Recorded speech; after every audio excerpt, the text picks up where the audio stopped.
Billionaire dreams. I know niggas who played ball and gave it up for lean. Millionaire thoughts, billionaire dreams, but my account in overdraft, I'm about to scream. Rich man greed, A poor man prayers, every man bleeds. but look how God made us. Too many losses, it's only right that we win. Yeah, I promise I'm never gonna lose again. Yo, what's going on? It's your boy SL550, and this is the Never Gonna Lose Again podcast, man. Your boy is back, man. I have my beautiful baby boy on the 14th, man. That's why your boy been out of commission for a few days. Had to get right. But, yeah, man, I had a beautiful baby boy on the 14th when I left that day on my live, in the middle of the live. And, yeah, man, so, you know, your boy back, you know what I mean? It's a lot going on. It's a lot going on in America, baby. But before we start, man, make sure y'all like, share, and subscribe to the channel, man. Your boy is on the way to monetization, man. It seems like every time I go click on my page, man, your boy got about 2 subscribers. You know, it's crazy. You know, it's crazy that, you know, your boy tripping over 2 subscribers, right? That's crazy. But I love it, though. Word is born. Shit going up. But, yeah, man, make sure y'all tap in, hit that like button, also hit that notification bell so you get notified every time your boy drop a dope video. So it's been a lot of debates going on everywhere. Excuse me. And we going to, you know, tap in with, you know, these different debates. You know, interesting shit been going on. And, you know, some funny, some not so funny, man. And then, you know, we're going to tap into, I seen this, I've been seeing little clips on this whole Israel thing, man. And I've been said that I feel as though, honestly, that this dude, Bibi Netanyahu, truly doesn't want to stop the war in Gaza. And I feel as though that they're going to try pretty much anything to keep the war going. So I watched this interesting video. I want to play it and, you know, kind of just react to it. Just a video with words just kind of breaking down what's going on in Gaza. And then I want to play this clip of Bibi Netanyahu. And then we're going to finish the show out with, so Stephen A. Smith been having some beef. Everybody's beefing with Stephen A. Smith because he has made, it started out with comments that he made about Jasmine Crockett. I'm not 100% sure. I can't remember if I got, no, actually I did. I started to get into it in the video that day that I left. And, you know, basically, you know, I seen, I forget the podcast name, but they made comments about him, the Breakfast Club, Steven Jackson. You know, everybody has been making comments against Stephen A. Smith because he's not going with the bootlicking narrative, because they like to call people who just are being honest or giving their honest opinion coons and house niggas and all of that shit. You know, like Plies was saying, because people giving their honest opinion on our people. You know, like, listen, bro, you've been lied to. You've been duped. The Democratic Party isn't the party that freed the slaves. The Republican Party was. It never switched. That's what they like to tell you, the dream that they like to sell you, right? When they selling you the racism every 4 years, they selling you all the free shit they're going to give you and, you know, to get your vote. You know, it's crazy, man. You know, how can you call Malcolm X one of the greatest leaders of all time, you know, when he even told you that some of the worst people are Democrat liberals who will smile in your face, tell you all this nice shit that you want to hear, and then stab you in your back. That sounds like the Democratic Party for the last, I don't know, couple decades. Maybe more, to be honest with you. Maybe since its inception. But, you know, it's just crazy to me, man. Like, you know, Stephen A. Smith calls out Jasmine Crockett for being fake ghetto. Let's be honest. Everybody knows that she went to great school, great parents, and it's not wrong with none of this. But to pretend like you're from the hood, like you can relate to the hood when you can't, and that's fine. How about you be the sister who is well educated, who wants to uplift her people by setting an example of what black excellence looks like. You know what I'm saying? Making it to the height that she has made it to, right? Just to be ghetto, just to act ratchet, and and she don't talk solutions. That's my thing with all of them, is that I don't never hear solutions. And we're gonna get into that today, because that's my biggest thing about all of this. I really don't fuck with none of it. Republican, Democrat, fuck all of them. I just want small government, y'all to stay the fuck out my pockets and let me do my thing. That's it. I'll take it from there. You know what I'm saying? Like, I don't need your handout. You know what I'm saying? I don't need none of that. I don't need you in my pockets. That's the main thing for me. Get the fuck out my pockets and let me do my thing. You know what I mean? They monopolize life in every which way you could think of. And people just, they love it. They love it. So let's get into it, man. Let's hear some of these debate questions and what they was talking about. We're not getting into the whole debates. I'm going to tap in with Brandon Lamb. He's going to break down that whole CNN town hall with AOC and Bernie Sanders. I just wanted to play this one specific question with this debate that they had, I believe, in Virginia. I could be wrong, but it was two women who was having this debate. Because we at the end of these elections for governors. And so, yeah, let's get into it, though. As we welcome you back, a hot topic in Virginia's schools. And for this question, you will both have a chance for a rebuttal. Ms. Spanberger, we're going to start with you. Focusing on a K-12 school system, should transgender girls who are biological males be allowed to use girls' bathrooms and play on girls' sports teams? You have 60 seconds. This is a very, very simple question. It should be so simple, it's not even, it's like, it should be very short and sweet. But let's see what she says. I'm a mother of 3 daughters in Word. Virginia public schools, and nothing is more important to me than their safety and their Word. experience in schools. I'm also a former federal agent, and I work to investigate crimes against children.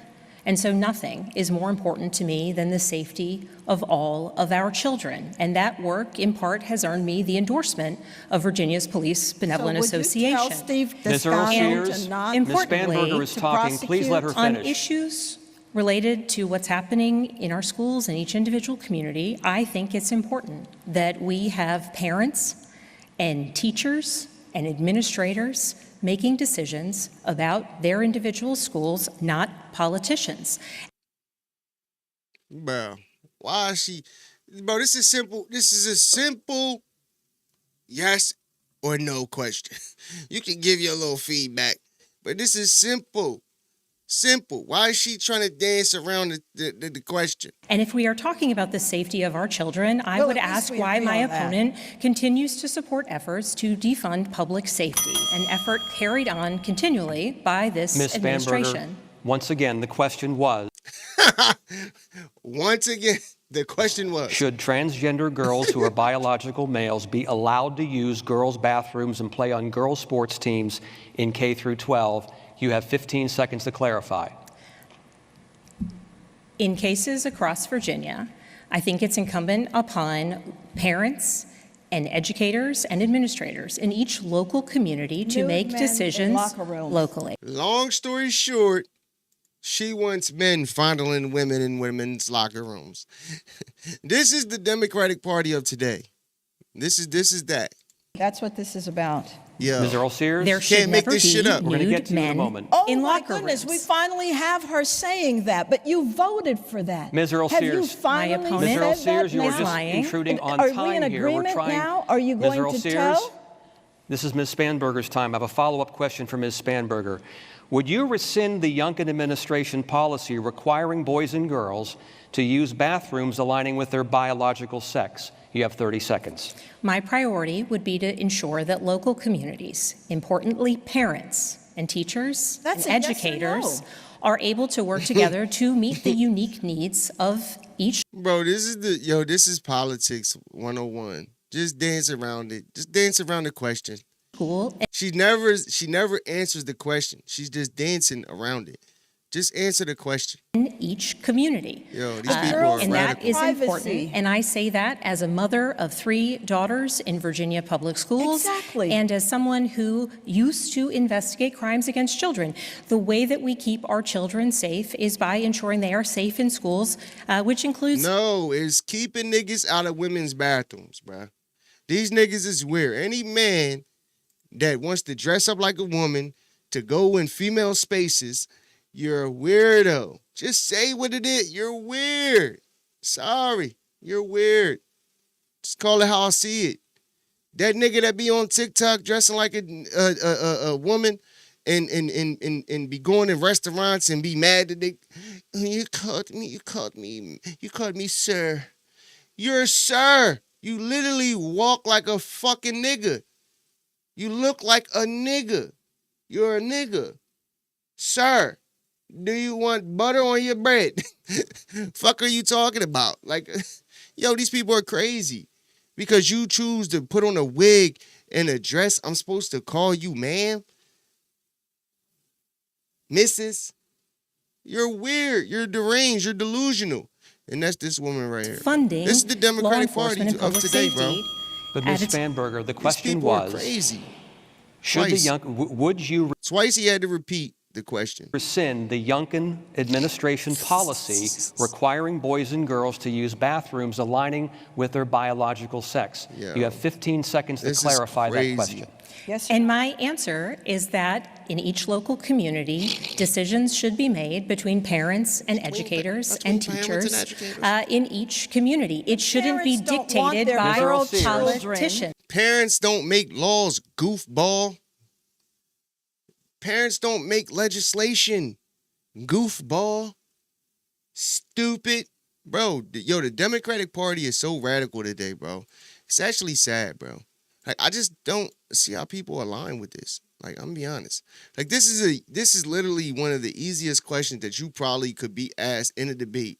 And this woman is dancing. She is doing the moonwalk on this shit. And they're literally, she's making herself look bad. They literally had to re-ask the question, and she still said the same exact nothing. Please don't interrupt. We're coming to you next. Okay. Thank you, Ms. Spanberger. Ms. Earl Sears, you say that you do not support biological males identifying as females playing in girls' sports and have pledged to sign legislation restricting bathrooms by birth sex. Does this position discriminate against transgender girls? Yes. You have 60 seconds. I'm not for discriminating against anyone. What I'm saying is just very plain common sense. And I'm going to answer the question my opponent refused to answer, which is simply this. I will not rescind the governor's executive order. We know that girls want to have privacy. It's really that simple. Simple. And my opponent will not answer the question because she voted for men nude in girls' locker rooms, in bathrooms, Sick. and in girls' sports. She will refuse to protect our girls in Title IX, which is simply, an opportunity for girls to have their safe space. This is not hard. Are you going to change in a gym where men are nude in the locker rooms? Are you going to do that, Abigail? Ms. Earl Sears. I don't think you will. She What wants about to your get girl pounded. children if they came home crying and said that Ms. there Earl was a Sears, male we're going to in do the a follow-up locker room? question with you. What would you do? You will both have a chance to rebut, too, so I want to make sure that you both understand that.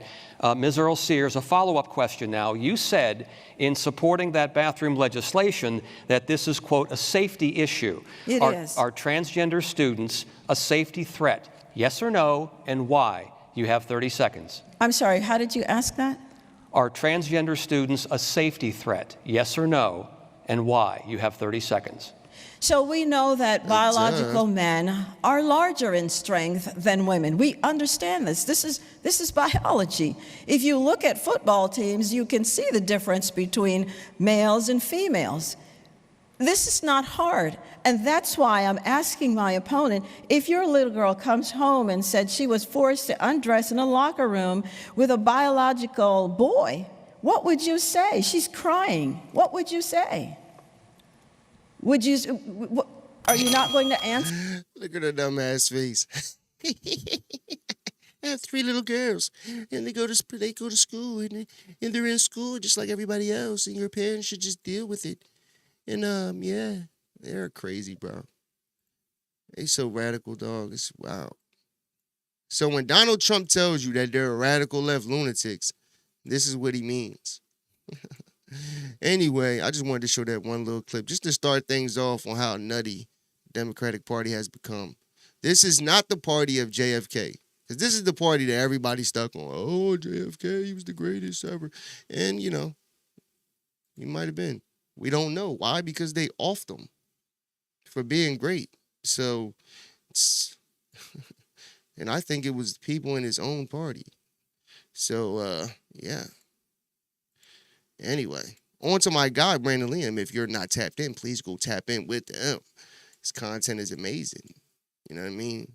Just is. You know, so we're going to go tap in with him on this whole AOC and Bernie Sanders town hall that was weak as shit on CNN not too long ago. Let's what get it. CNN just did to AOC at her town hall with Bernie Sanders was absolutely diabolical. AOC's magical socialist utopia sounds amazing to a bunch of blue-haired Antifa revolutionaries in Portland or a bunch of 15-year-olds on TikTok who have no idea how the world works. But to a town hall full of grown adults with families and mortgages, it doesn't go so well, and she gets completely exposed. And the host just sits back and lets AOC dig herself into a grave. As always, like the video and subscribe to the channel, but let's start with a mic drop moment where a federal employee who isn't getting paid asks AOC, what are we supposed to do to feed ourselves? From Eric Johnson, who lives in Hernando, Mississippi. He's an air traffic controller and a father of 4 who is joining us via video tonight. This is his question. What do you suggest government workers do for food money when the paychecks stop coming? Simple question, AOC. What do you do? Listen, I haven't seen this clip. I guarantee you she blames it on Donald Trump. I mean, these are the real questions that we have to be entertaining. And as I mentioned earlier, the best and most important solution to this is making sure that we reopen the government, not accept the inevitability of this, and come to a resolution as quickly as possible. Now, that being said, we do have to make sure that we come together as communities and that we also systemically expand our programming, like the SNAP cuts that just happened, in addition to the $1 trillion in healthcare cuts as well for families that are under financial duress. You mentioned what Speaker Johnson has said about how long this could go on. We've heard from Senator Schumer as well, who said the other day. I call her the Joker. She's the Joker. Do you get the joke? She got the Joker mouth. Joker. Anyway, I'm starting to think that she's actually coming around to how nutty the Democratic Party has become. That as long as this shutdown continues, he said, quote, every day gets better for us. Do you think every day, though, gets better for someone like Eric? No, I mean, it's, at the end of the day, this needs to be as short as possible. We do not want the government to be shut down. Yes, we don't. So she gets presented with a real-life human problem occurring due to the Democrats' petty government shutdown. And her response is, yeah, we ought to be considering that. Yo, they literally can just like open the government. They can like literally vote on it. It's the same CR bill as it's been like, they just voted on this, what they said in March. It's the same one. It's not even different. It's the same one that they've been passing for a while now. And they literally can open the government, like, and they're choosing not to. And then goes on to give a word salad lie. answer with no semblance of a solution. The only thing that can even be considered a response in that unintelligible word vomit was her saying, go get on food stamps and championing more people becoming government welfare dependents. That is what the Democrat Party wants, to strip every single American of the dignity and independence of being self-sufficient and create an entire population that must grovel on their hands and knees to the federal government every single month to get their house money, to get their food money, to get their medicine. Because then nobody can challenge them or be a dissident because the government controls the ability to stop you from feeding yourself. But watch this next clip as this sweet lady tells Bernie Sanders that her life is being ruined by the government shutdown. And his response is, I don't care at all. We just want to win our petty beef against Donald Trump. Senator Bobby Harms is joining us. She's a bartender from Horn Lake, Mississippi. She is a Democrat. She submitted her question via video. A Democrat from Mississippi. And DJ. All right, there we go. Hold on, I just had to stop it right there for a second. Oh, a Democrat from Mississippi. Like the arrogance and pretentiousness. Basically what he's saying is, I can't believe one of our smart, sophisticated, morally and intellectually superior constituents lives down there in Mississippi with the dirty, dumb rednecks. Like, why would it be funny that a Democrat lives in Mississippi? Democrats live in all the red states, just like conservatives live in all the deep blue states. His contempt and mockery for a unified America is just despicable. But let's get back into the clip. My American dream has turned into a nightmare. My family was only days away from closing on a USDA loan for our dream home. Then came news of the shutdown, and now we face uncertainty. Our lease is up, and now we have to move. The shutdown is costing us our chance to live our dream. What are you doing to end this stalemate and help restore faith in our elected officials? Nothing. The people I helped to choose to guard my American dream. We're going to do everything that we can to bring an end to this terrible shutdown, which is hurting you and which is hurting 1 million federal employees and millions of people who use federal services. But bro, this is typical politics, bro. This is typical shit, bro. They just tell you a bunch of nothing, bro. Like, just think about the arrogance that you have to have as a human being to literally be the reason why the government is shut down. It's people that's dependent on food stamps, government assistance around the board, people that work in the government who aren't getting paid, who can't pay their bills, can't keep their lights on, and these people are literally the reason why. They need just 5 people to vote in the Democratic Party to open the government back up and people can start getting paid again. And they refuse not to, all because they want to beat Donald Trump. This is literally a fight that they can't win, but they don't care. But also, we have got to be cognizant. This is crazy. That if Trump wins this fight, our healthcare system could well collapse. This dude is dumb. And tens of thousands of people could die every single year. Lies. It's all Do you think lies, Trump bro. could win this fight? This is crazy. No, we're going to win it. But it's not, I don't want to look at it like a political fight. We're going to win it. This is a political fight. And this is the reason why he just said that comment, is because he knows it is. It's all about Trump. Trump got these people crazy, bro. Crazy. This old motherfucker who definitely is a socialist. He's definitely a nigga that wants to give out all free shit. He's always talking about we should have healthcare like Canadians. Like, bro, the fact of the matter is, as much as I dislike a lot of the systems in America, bro, that shit just doesn't work. Giving out a bunch of free shit just doesn't work. It just doesn't. Like, it doesn't. Because the American people are on our side. You see how he tried to do damage control at the end because he completely exposed that this shutdown that is hurting people like that lady is completely due to Democrat pettiness. Nope, we're gonna win the fight against Donald Trump. This lady is telling you that the government shutdown is causing the agency that she was receiving a home loan for to not be working, which means she'll have to forfeit the house to another buyer. She is not worried about your ideological need to not get embarrassed by Donald Trump for the 30th time. And she was a Democrat voter. This is what the left has been doing for years, but still they're completely perplexed how Donald Trump won the popular vote. They keep hyper-fixating on the unsatisfiable, angry, radical left and ignoring regular people with families and jobs and mortgages who aren't interested in a communist revolution. But despite hearing from 2 different people whose lives are being ruined by this government shutdown, AOC explains that they'll keep it going as long as possible because they're not looking for a bipartisan agreement. They're looking to get their laundry list of demands met and nothing else. Over in the House, there are 14 House Republicans who have said that they will sign on and they will vote for a 1-year extension of the subsidies. House Minority Leader Hakeem Jeffries said he thought that proposal was laughable. Do you think that's laughable, or is that something you could get behind? Yeah, no, let me tell you why it's laughable, because it's cynical. Republicans want to sign on to just a 1 little extra year of these ACA subsidies. You want to know why? What's happening next year? Midterm elections.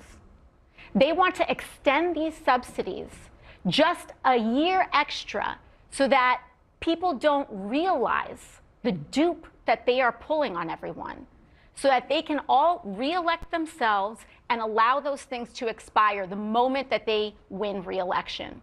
And it is time to get politics out of what should be a guaranteed universal right in the United States of America, and that is health care. And so I will not accept a measly 1-year acceptance of a measly 1-year extension of the ACA. We need to make sure, and as a member of the party, we put negotiations in the hands of our party's leadership with. Yo, my thing is this: when it comes to all of this free shit, right? Like, do they not understand that like people work and people have to pay for this shit? Like, that's what people that don't understand. Only broke-minded people have the luxury of bitching about, getting free shit, because they're not the ones that got to pay for it. How is the person with that's broke that gets government Medicaid or whatever, right? And I'm not saying that some people don't deserve it, because they do, especially women. I think women, pregnant women, should, depending on their scenario, should get government assistance, right? But it all should be temporary. But, bro, this stuff still has to be paid for, and the taxpayer has to pay for it. So people have to suffer. The working person has to suffer for the broke-minded lowlife that doesn't want to do anything with their life. You know what I'm saying? I'm not saying that's all of them. I'm just saying that that's a lot of people. I showed y'all the funny clip of the chick saying that taxpayers are supposed to take care of my kid. That's really how some people, not saying all, some people really view life. Like, what do you mean? You should be taking care of my kids. What? Like, what, bro? That's the Democratic Party. They believe that if you work, especially if you're really successful, if you worked hard all your life to become a millionaire, you should really suffer. You should really pay more taxes. You should really help out more. It's like, what? Like, bro, this is the thinking of the Democratic Party. It was wild to me, to be honest with you. He says it's no. It's no. Does that sound like a reasonable person willing to engage in good faith negotiations? She said, "We will not agree to anything short of universal health care for all people." The Democrats tried to make it about the Obamacare subsidies being extended. Well, the Republicans promised them a 1-year extension, but that isn't enough for them. Like AOC said, they want permanent extensions. They want universal health care for all. They are literally holding the government hostage until they get their radical progressive agenda agreed to. Democrats think that preventing a peaceful transfer of power looks like a military coup. No, it looks exactly like this. The Republicans won the election. The Republican Congress created a bill that the Republican president signed into law. And the Democrats are saying, nope, we don't care. We want our agenda to be implemented or else the government doesn't work. And instead of realizing that that fact is glaringly obvious to any person with 2 eyes and 2 brain cells to rub together, they keep insulting everyone's intelligence by blaming it on the Republicans. And here is Bernie Sanders doing exactly that to somebody in the town hall audience and getting completely humiliated. How do you think this shutdown reflects on Chuck Schumer's leadership? Well, I think it reflects more on Mike Johnson's leadership and President Trump's leadership. There you go. This is a leadership which said it's okay to give well, how do you feel? You tell me. Think it's a good idea to give $1 trillion in tax breaks to the richest people in the country and then make massive cuts to health care for working class people? I think Chuck Schumer has voted for continuing resolutions 13 times in the last 4 years, and he has the opportunity to vote for one again, but he's refusing to come to the table. I think, look, as I have said, there are... Everything that he just said was a fact. Voted for it for 13 times in the last 4 years. That's a fact. That's how you know for a fact that this is political. He's a joke. 53 Republicans in the Senate, correct? Yes. They need 60. What does that mean? It means you have to talk to the other side.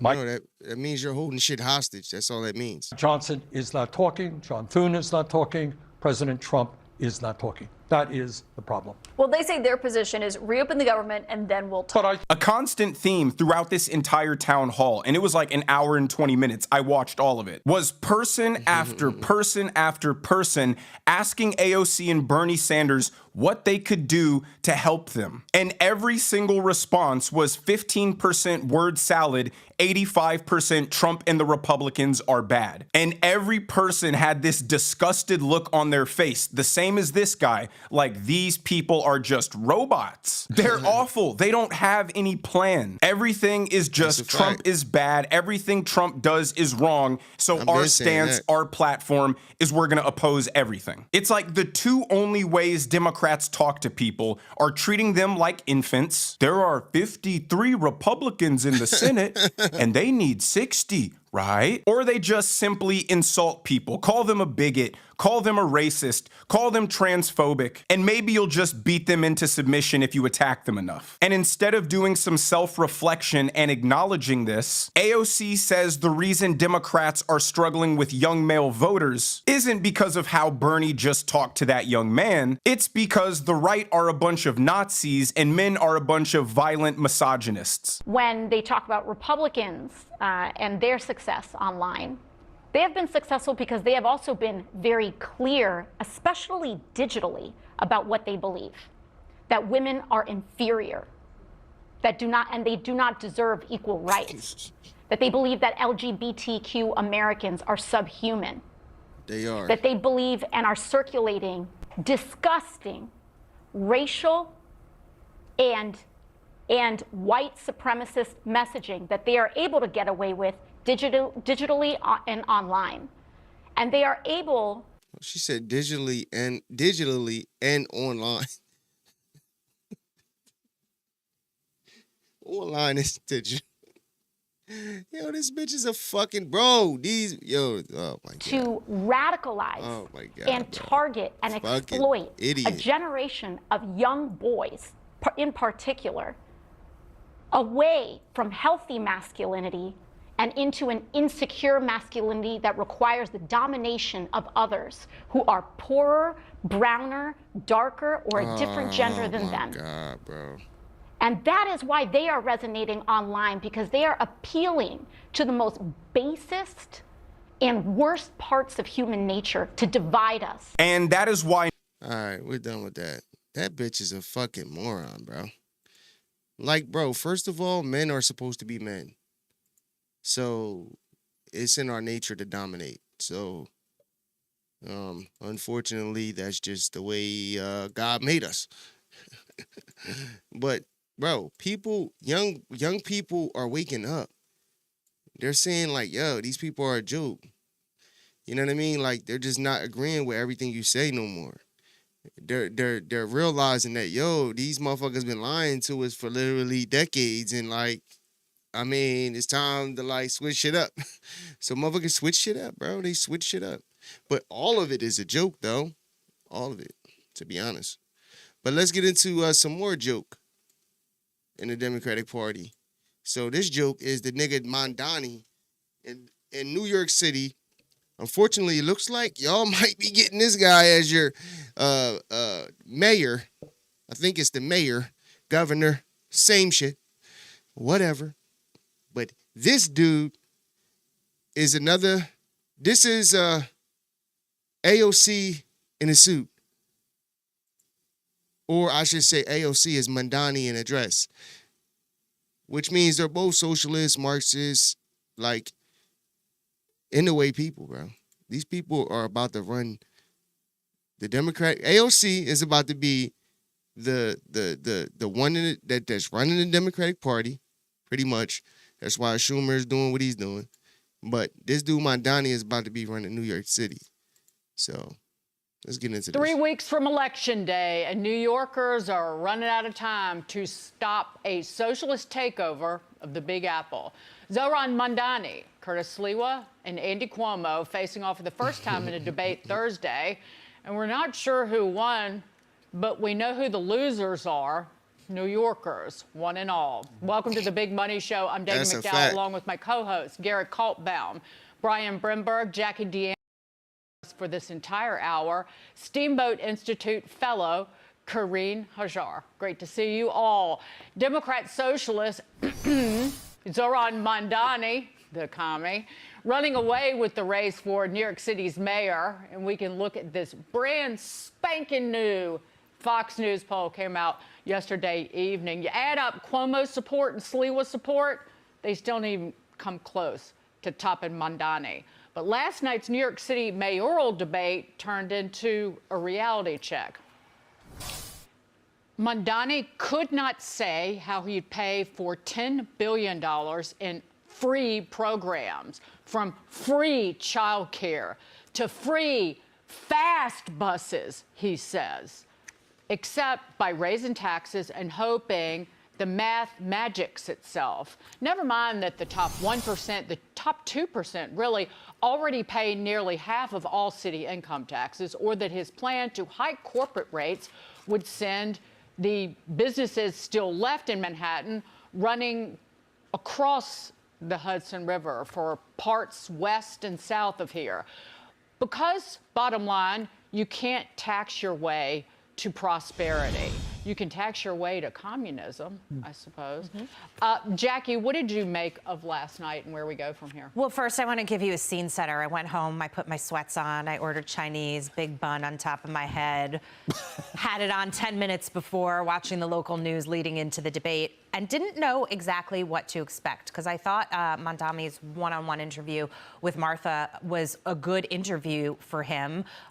He somehow has a way of skirting the issues and charming, oddly, at the same time, that little crest sparkle coming from his teeth. Last night, however, I don't think that he did that well. It was really apparent that his only mechanism for funding his agenda is to tax people, which is not going to fly, as you just said. People will leave. They will go to greener pastures.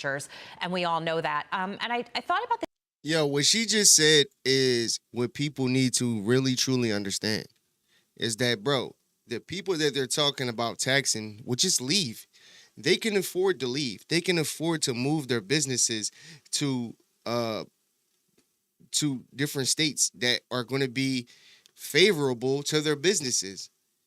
This is not going to help New York City.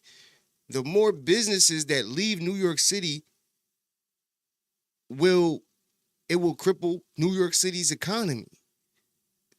But this dude, bro, I don't understand how people fall for this. Like literally all they got is free shit. Free shit. Free healthcare, free bus rides, free this, free that, free that. Now, don't get me wrong. This is my thing. What they should do is we should not be paying no taxes. Only thing that we should be paying taxes on is goods. I'm cool with that. But income tax should be no income tax at all. Like, why should I have to pay you anything? Anything, bruh. I work for this. You know what I mean? This is issues that we need to be fighting for, but instead we worrying about, whether men should go in women bathrooms and shit, like dumb shit that shouldn't even be discussed because it's just dumb. And we already know the answers to these questions. But that's what they want us doing. They want us debating on, oh, he's racist, oh, she's racist, and everybody's racist. And they want us to keep talking about racism and all things that divide us so they can keep taxing us into oblivion. And meanwhile, we're still broke. We're not moving anywhere in a positive direction. Niggas can't afford homes, can't afford groceries, can't afford nothing. You know what I'm saying? While they got their nice little plush $150,000, $170,000 a year from us, they get to live in these lavish homes, don't got to worry about groceries, all of these. They get all the benefits that come with being a government servant, but you ain't serving nobody in a good way.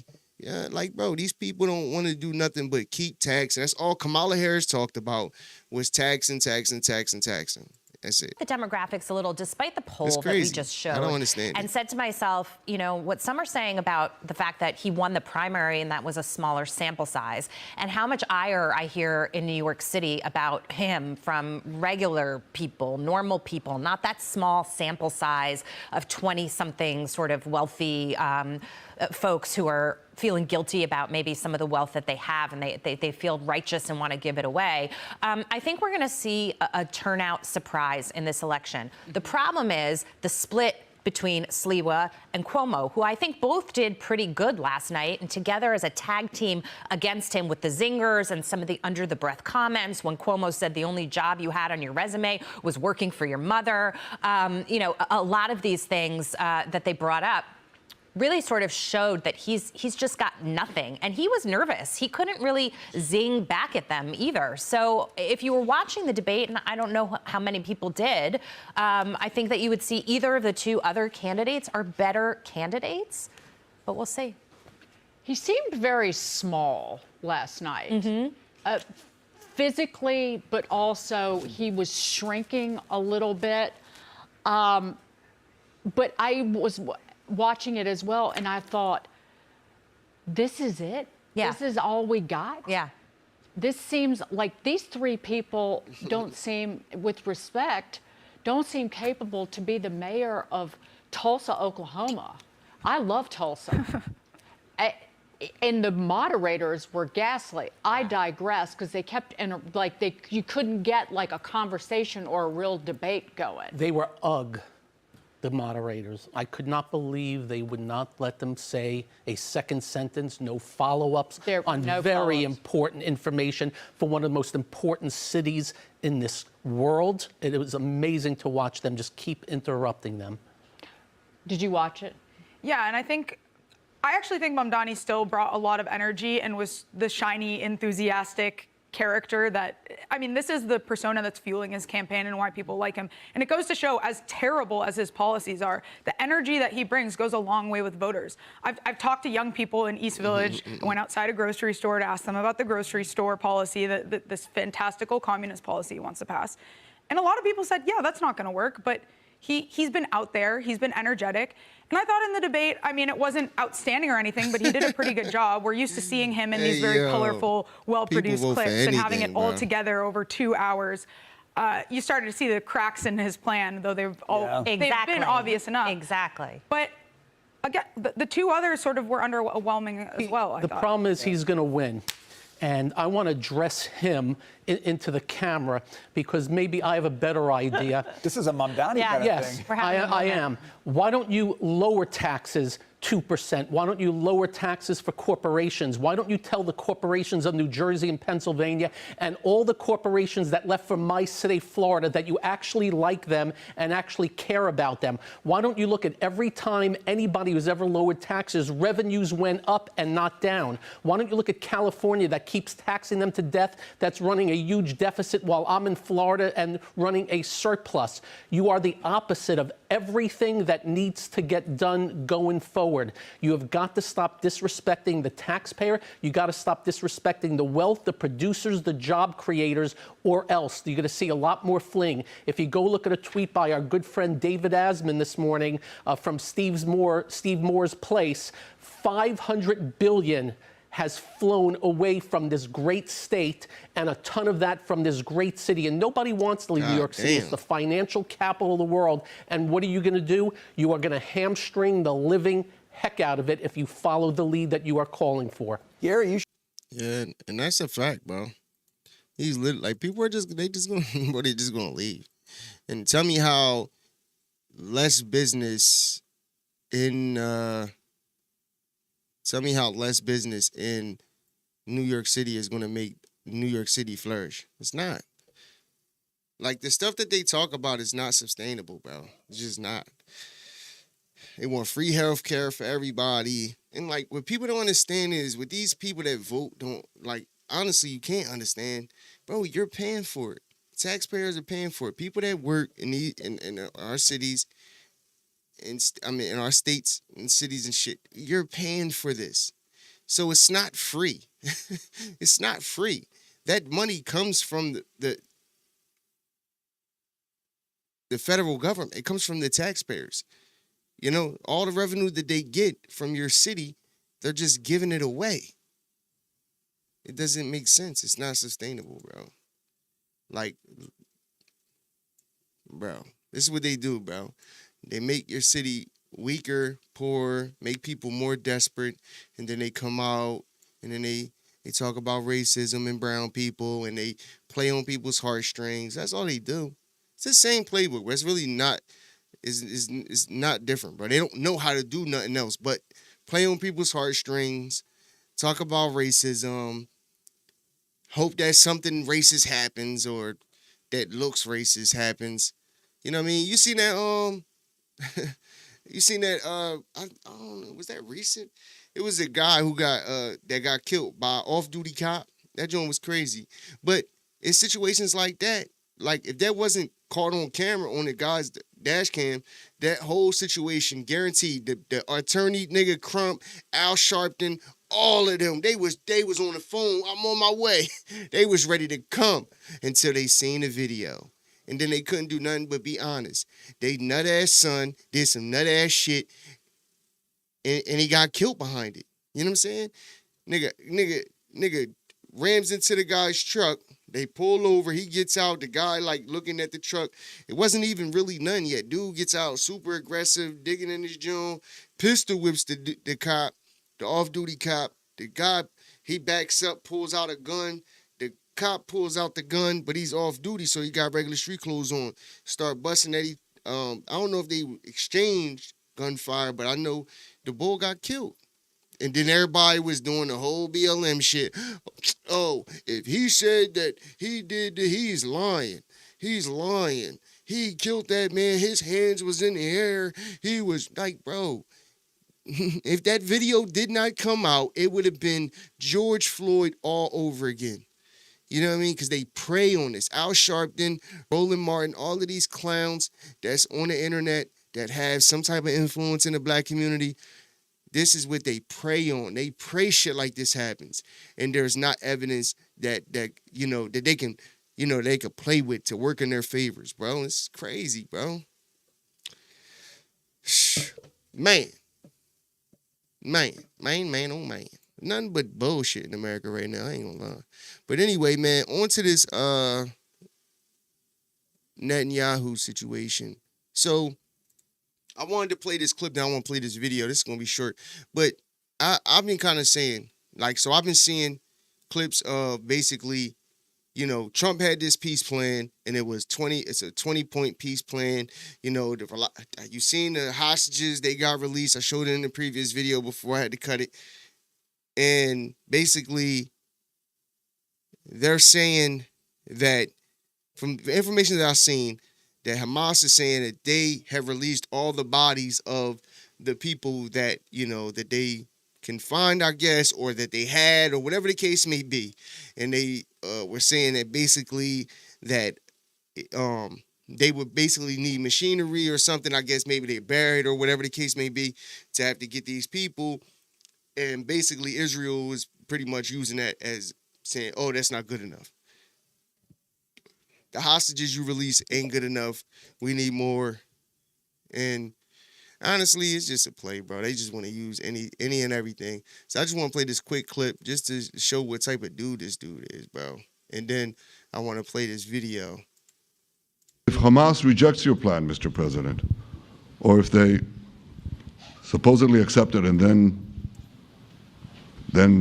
basically do everything to counter it, then Israel will finish the job by itself. This can be done the easy way, or it can be done the hard way, but it will be done. We prefer the easy way, but it has to be done. All these goals must be achieved because we didn't fight this horrible fight, sacrifice the finest of our young men to have Hamas stay in Gaza and threaten us again and again and again with these horrific massacres. If Hamas rejects your plan... Hey, yo, this dude, yo, bro. So mind you, remember I was telling y'all, I'm gonna put it in this video because I'm not sure. I think I put it in one of my videos. What is this video called? It's this documentary called The BB Files. I'm watching it now. I'm like halfway through it, so I can speak on this joint a little bit. And what I can say is, him, Bibi Netanyahu, his wife, plenty of people around him that know him have like they have a whole documentary on this dude. People that were close to him who were saying that this, like, he was literally, I think even right now, because I seen Donald Trump say that they should pardon Bibi Netanyahu. He's sitting there all smiling. Yeah, pardon me, please. Because he's worried that he's going to go to jail. Because, you know, taking bribes, all types of stuff that this dude's doing. This dude is super corrupt. You know what I mean? Just like a lot of these motherfuckers in this in power, bro. To be honest with you. It ain't shocking shit.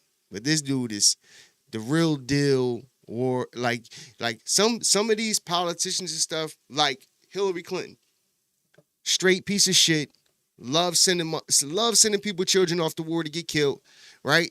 But it was dressed in a way where, like, you know what I mean? Like, you won't really. This dude is like, every time, like, even when Trump had this whole plan, right? You could just tell. You seen like this, that I played that clip, which was probably before the deal was even made, right? When it came about, before they even accepted it or any of the things, the hostages was released, and he was already saying, well, if they don't agree to it, or if they agree to it and then they start playing, then we're going to show them what we're really about. Like, bro, these people never want peace with them. You know what I mean? They just don't. They want to take all of that territory. And this is what it boils down to. And they're going to, I just can't believe, watching this documentary, seeing the old clips of this dude, because obviously I didn't know who the fuck Bibi Netanyahu was, but doing a little research that I have done on this dude, I cannot believe that one man has been manipulating the United States of America for so long, bro. It is crazy to me that this one dude has been just getting America in all wars. All of our latest wars have been because of this dude, pretty much. You know, they'll say it ain't, but it's because of this dude. Like, this is crazy to me. These people have this much power. But I just wanted to show this clip right here. So this was allegedly, like, I'm gonna play it on the big John. This was allegedly after the deal was made. So you kind of gotta read it.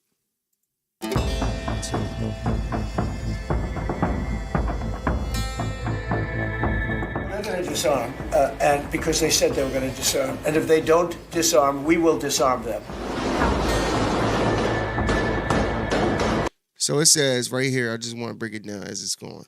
It says Israel breaks Gaza ceasefire, kills Palestinians hours after deal.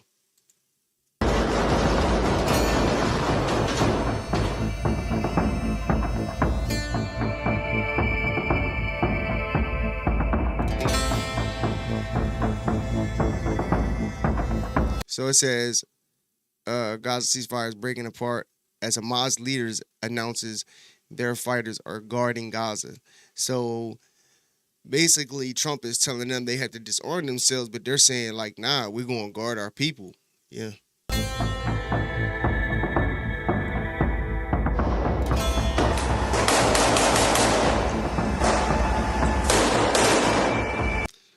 A ceasefire hanging by a thin thread as Israel kills 5 Gazans within hours of historic hostage exchange. They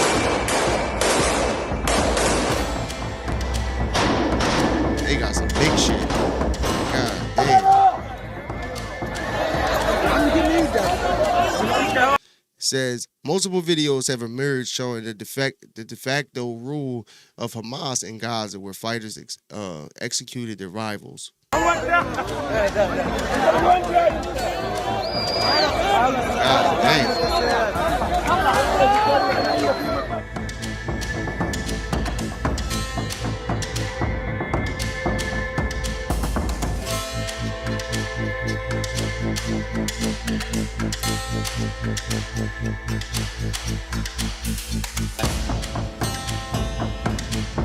Whoever thinks that the resistance agreement to an independent Palestinian committee of technocrats and experts, means experts means allowing chaos to prevail in the beloved strip or letting the criminal escape punishment is mistaken. That's from the Hamas leader. Told them we want to disarm, and they will disarm. And if they don't disarm, we will disarm them. And it'll happen quickly and perhaps violently. But they will disarm. Do you understand me? They're going to disarm, and because they said they were going to disarm. And if they don't disarm, we will disarm them. How will you do that? Let's say, while in his meeting with Argentinian President N.G.L.A, Trump took credit for ending a historic long war in Gaza. I don't have to explain that to you. But if they don't disarm, we will disarm them. They know I'm not playing games. Okay? Now, we did something monumental. We got the hostages back. That was the first.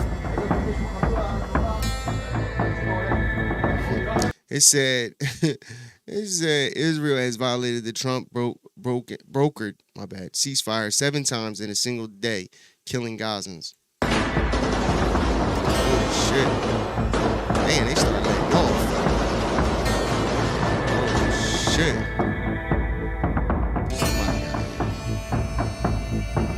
Israel has also backtracked on its commitment to allow the free flow of aid and has blocked the Rafah crossing.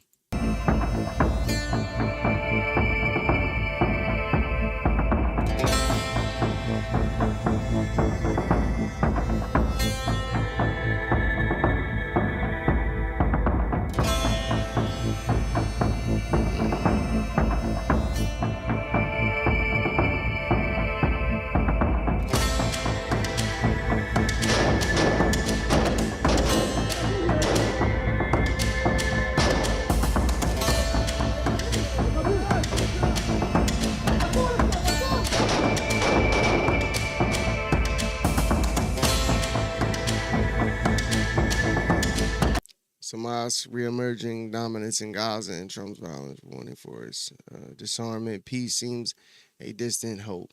So I'm gonna end it with that, because that's the reality of that whole situation. Is that, bro? I don't honestly, to be honest, man. America is just being used as a puppet for war, and that's just what it looks like, man. These people, for probably many of reasons that we're really not going to know of, but it's kind of like been thrown out there. But it just looks like these, it's just a territorial thing. I heard that they even, I seen clips of people who know about this in depth, that really, that were like part of the government and know these people very well, and was saying how they were literally taking people's home, Palestinian people's homes, and calling their people, they said people from New Jersey type shit, Jews from New Jersey, and yo, we gotta open it, and people were just moving in people's cribs, bro. You know what I mean? And they're like, what? And I seen a clip where a lady was saying, you're you're taking my home, and they're like, well, if I don't do it, somebody else will. What? Bro, this is what's going on in the world, bro. This is crazy, bro. It literally just taking these people's shit. And it's crazy because so a guy reached out to me in my email that was on here watching, and cool dude, definitely was kicking it in the chat and stuff like that. He sent me a clip, and the clip was and I watched it. It was of Ben Shapiro breaking down the whole Gaza thing, right? Basically trying to make it seem like Israel has a right to that territory that they have now, which is called Israel, when they don't, bro. They don't. He can send me that video and have a Jew break down why Jews should have that land and that how it's theirs, when it's just not true, bro. Like, they started taking over that part of that country in 1948, bro. This is a fact. They can try to spin it all they want. I showed you the clips of Truman saying that, we can't take it all at once. We got to take it in small doses. Like, like, so that's all you need to hear to know that, and more importantly, like, a lot of these people aren't even from that region at all. Like, they're from all over. Jews from all over. So it's wicked, bro. That whole situation is wicked. I ain't even gonna lie. But let's get into this last segment with Stephen A. Smith. Specifically, I played on the previous joint of the comments that Stephen A. Smith made about Jasmine Crockett, talking ghetto, being ghetto, and all that regular shit that she be doing.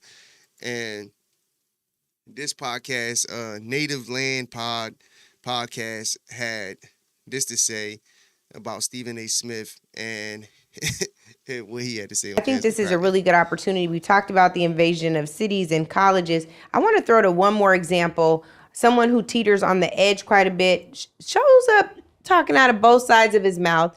He had this to say recently about Jasmine Crockett. Sometimes you get attacked by your own. How Jasmine Crockett chooses to express herself, I'm like, is that going to help your district in Texas? Aren't you there to find a way to get stuff done as opposed to just being an impediment to what Trump wants? How much work goes into that? I'm just going to go off about Trump, cuss him out every chance I get, say the most derogatory, incendiary things imaginable, and that's my day's work. That ain't work. Now, before they go, I just want to say, what did he say that was wrong? That was like going against his people, any of that. What did he say? Nothing. All he's saying is, he's basically saying what everybody else is thinking. How long are y'all just going to say Trump, Trump, Trump? Everything is Trump, Trump, Trump. Trump bad, Trump bad, Trump bad. It's all TDS. It's serious. That's their whole party is, I have to do, like, even these debates, most of them just bring up Trump. Trump might as well be in the debate. Like, this all they have is Trump. We got to go against Trump. That's all that matters. So every time they speak, you hear Trump. And all they're doing is making Trump more popular and making themselves look more stupid. And these people don't understand is that if she focused on solutions, bringing something to the table instead of just being black and a woman, that's not enough to bring to any table, bro.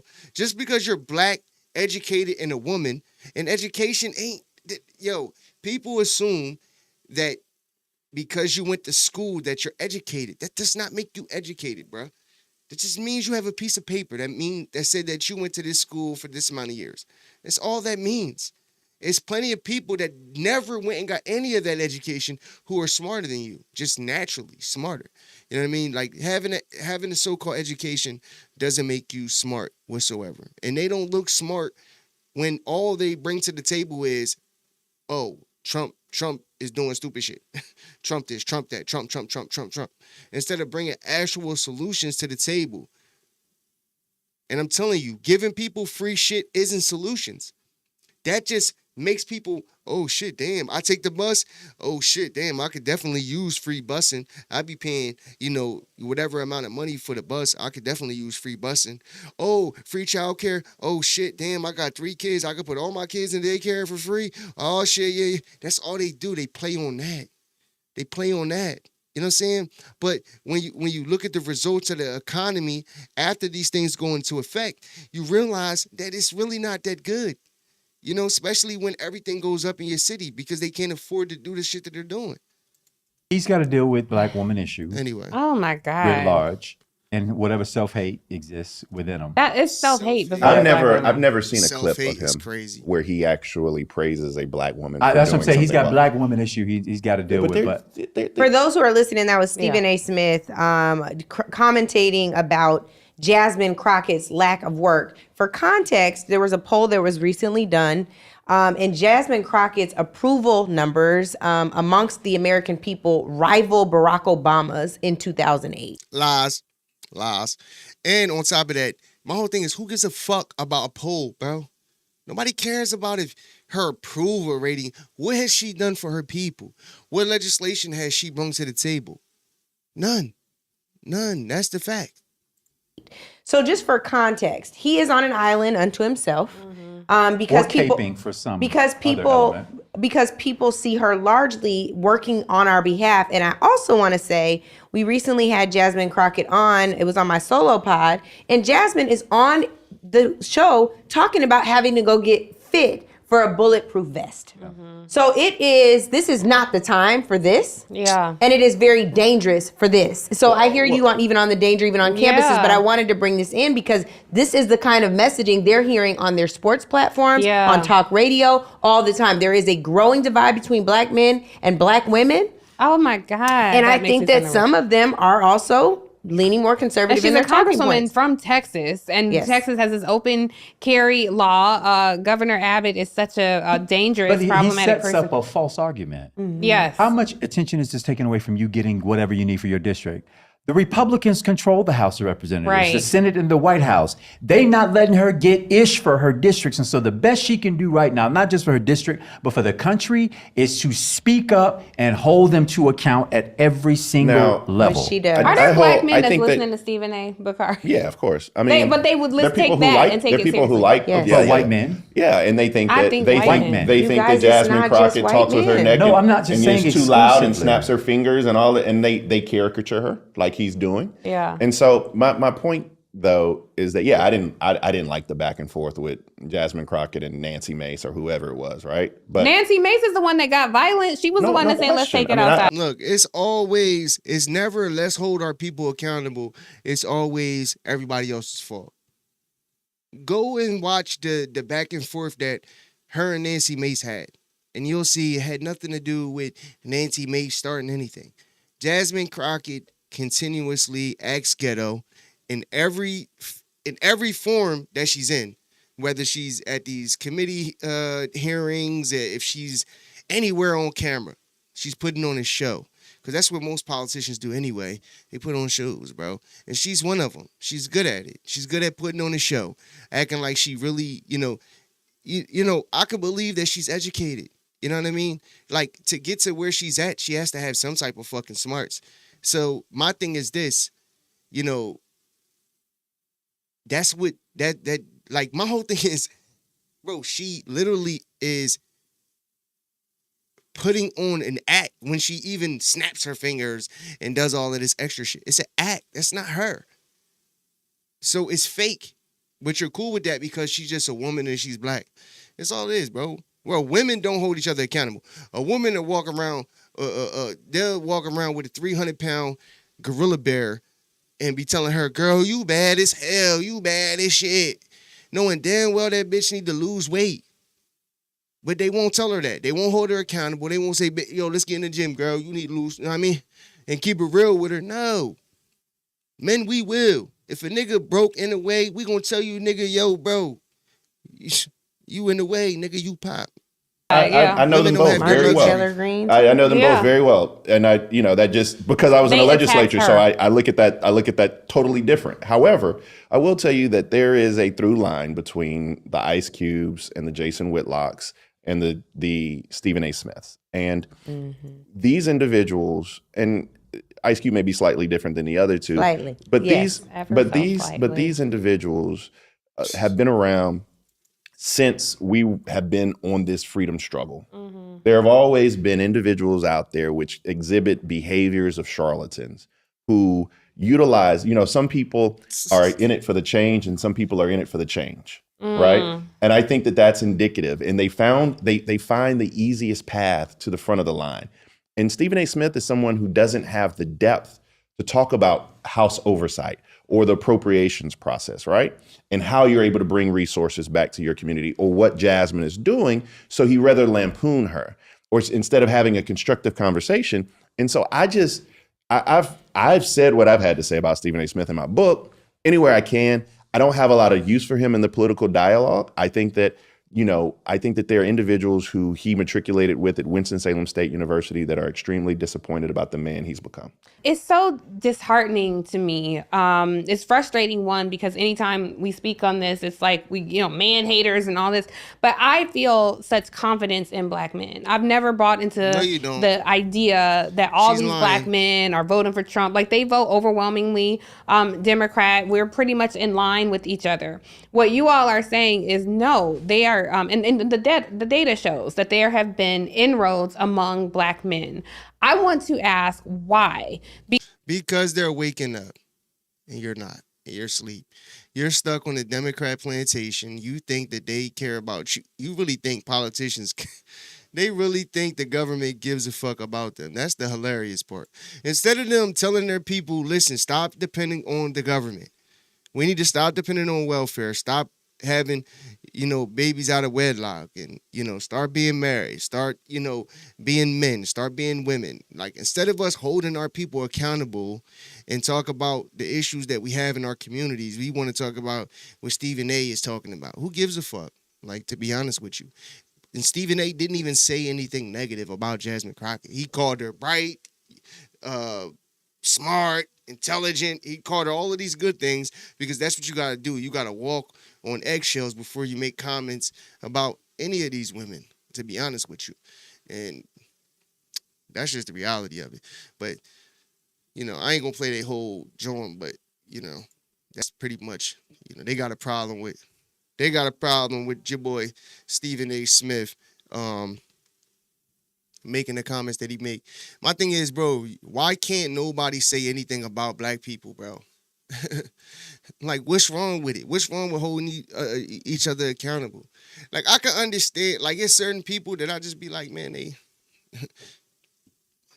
definitely for the other side. But I don't know, bro. They just be keeping this racism shit going and all of that. That shit is stupid, man. But hey, man, that's the times we in, bro. They just want to keep us divided. It's going to stay like that until everybody actually wake up, man, to be honest with you. I got somebody blowing my phone up. But anyway, man, that's the end of the show. It's your boy SL550, man. If y'all like the show, man, make sure you hit that like button. Also, hit that subscribe button. This your boy SL550. This is the Never Gonna Lose Again podcast. Until next time, I'm out. Millionaire thoughts, billionaire dreams. I know niggas who played ball and gave it up for lean. Millionaire thoughts, billionaire dreams, but my account in overdraft, I'm about to scream. Rich man greed, a poor man prayers. Every man bleeds, but look how God made us. Too many losses, it's only right that we win. Yeah, I made a promise I'm never gonna lose again.